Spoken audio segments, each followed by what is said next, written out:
Morning students, कैसे हैं आप लोग। फिर से आपका स्वागत है मसीह सेवाश्रम इंटर कॉलेज के ऑनलाइन स्टडी चैनल पे।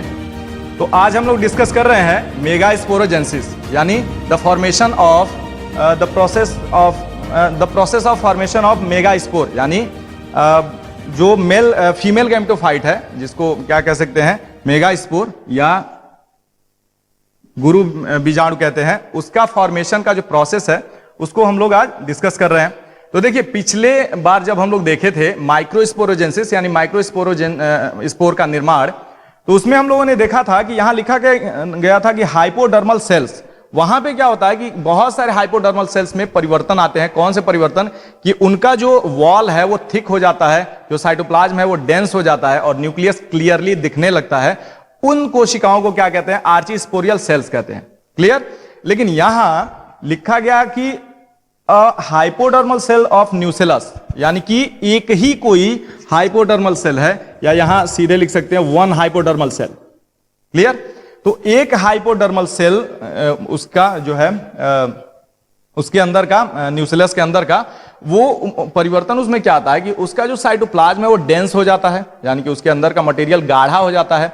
जो केंद्रक है उसका थोड़ा सा दिखने लगता है क्लियरली, और जो उसके चारों तरफ भित्ति है वो थिक हो जाती है। ठीक? और अब इस कोशिका को, इतने परिवर्तन के बाद इस कोशिका को क्या कहते हैं? आर्चीस्पोरियल सेल कहते हैं। ठीक? अब इस आर्चीस्पोरियल सेल में पेराइटल डिवीजन होता है, या कह सकते हैं नॉर्मली कि माइटोसिस जैसा ही सेल डिवीजन होता है।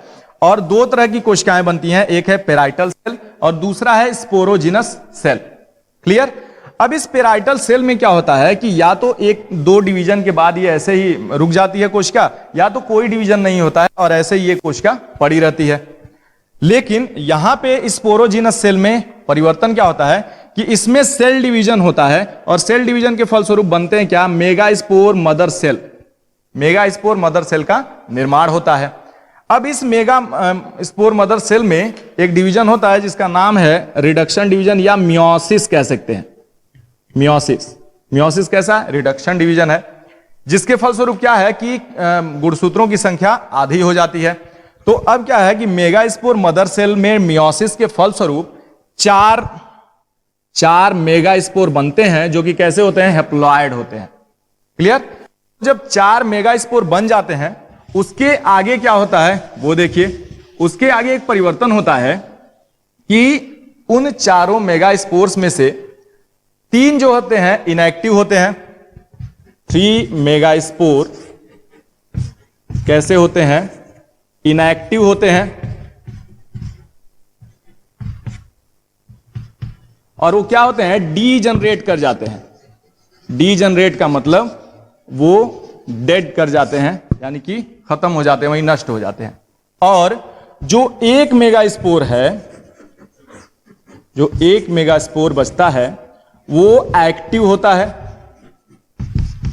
और उसमें क्या होता है? बार बार सेल डिवीजन होता है। वो सेल डिवीजन कैसा होता है? माइटोसिस की तरह का। तो इसके अंदर क्या परिवर्तन होता है वो देख लेते हैं। तो मान लीजिए एक जो बचा हुआ मेगास्पोर है वो ये है। ठीक? एक डिवीजन हुआ तो इसके अंदर जो एक केंद्रक है यहां, उसमें विभाजन हुआ और ये 2 केंद्रक वाली संरचना बन गई।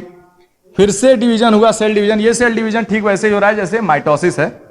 तो फिर से सेल डिवीजन होगा, तो ये इसके अंदर, इतना ध्यान दीजिएगा, इसके केंद्रक में सेल डिवीजन हो रहा है। क्लियर? तो इसका केंद्रक अभी 4 केंद्रक वाला, तो ये संरचना 4 केंद्रक वाली हो गई। फिर से एक बार डिवीजन हुआ तो ये जो संरचना है ये कैसी हो गई? 1 2 3 4 8 केंद्रक वाली संरचना हो गई। अब इसमें से जो 3 केंद्रक है वो एक तरफ हो जाएगा, 3 केंद्रक है वो दूसरे तरफ हो जाएगा, दूसरे ध्रुव पे, और 2 केंद्रक बीच में आ जाते हैं। तो यानी कि ये संरचना क्या बन गई? ये संरचना बन गई एम्ब्रियो सैक, जिसमें से ये एक सेल है, ये दोनों सिनर्जिड्स हैं, और ये तीनों एंटीपोडल हैं, और ये बीच में पोलर न्यूक्लियाई, जो अभी हम लोगों ने देखा है। तो कह सकते हैं जो एक्टिव मेगास्पोर है उसमें 3 बार सेल डिवीजन होते हैं, यानी कि माइटोसिस 3 बार होता है, जिसके फलस्वरूप 8 न्यूक्लिएटेड और 7 सेल्ड स्ट्रक्चर एम्ब्रियो सैक, जो कि है फीमेल गैमेटोफाइट, उसका निर्माण होता है। ठीक? तो उम्मीद है ये क्लियरली समझ में आ गया होगा। अब यहां तक छोड़ते हैं अगले क्लास में इसके आगे की प्रक्रिया को हम लोग देखेंगे। Thank you.